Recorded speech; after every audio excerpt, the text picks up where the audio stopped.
eu quero mostrar para você algumas coisas relacionadas ao fluxo gênico. Olha só, aqui a gente tem esse mapinha lindo, maravilhoso, e vamos imaginar que nós temos três populações aqui,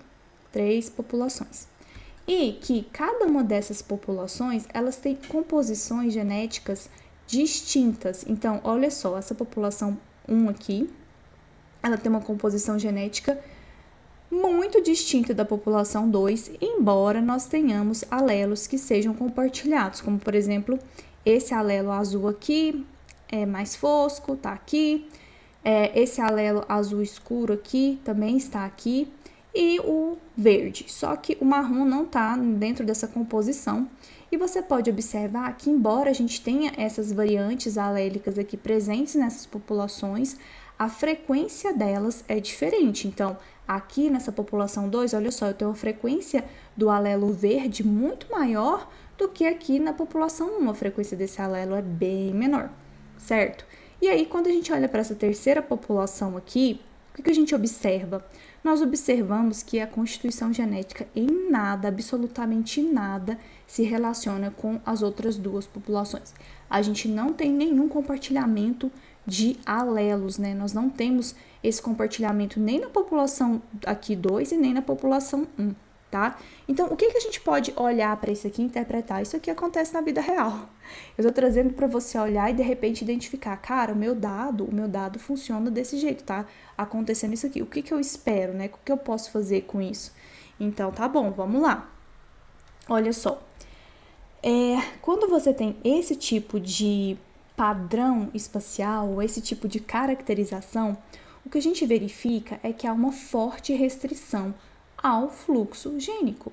Porque se não houvesse barreira ao fluxo gênico, a gente observaria essas variantes alélicas aqui, ó, sendo trocadas umas com as outras e presentes nessas populações. Mas não é isso que a gente vê.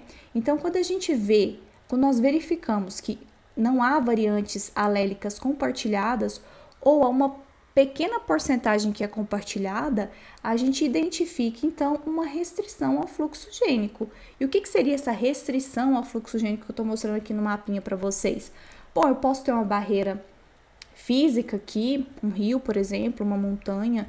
Eu posso ter simplesmente uma barreira ao fluxo gênico porque eu não tenho o dispersor apropriado. Então, em virtude disso, a gente, então, não tem essa troca. Lembrando que o fluxo gênico, ele é a troca de alelos entre populações. E como que isso acontece? Por migração. Mas muita gente confunde o conceito de migração com fluxo gênico. Porque para o fluxo gênico realmente acontecer, eu preciso que haja acasalamento. Então, esse indivíduo vem da população A para a população B, com alelos distintos ao acasalamento, e a gente tem descendentes, ou seja, mudou o pool gênico, ele conseguiu trazer uma nova variante alélica para esse pool gênico. E é exatamente isso aqui que a gente verifica no mapinha, tá? Só que, para além disso, para essa forte restrição que a gente observa aqui, tem uma outra característica que a gente pode dizer.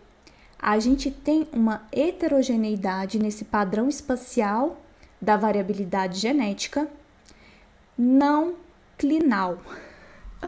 Não clinal. Por quê? Quando a gente tem um padrão clinal, eu teria uma mudança gradativa na variabilidade genética.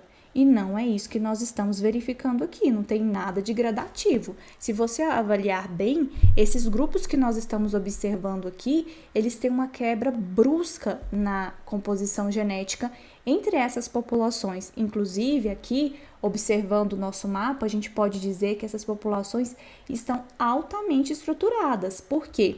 Porque as frequências alélicas diferem entre essas populações, de maneira que a composição genética delas é bem distinta. Então, isso é uma população estruturada. A maneira como os alelos estão organizados aqui é de tal maneira que não há um compartilhamento tão elevado.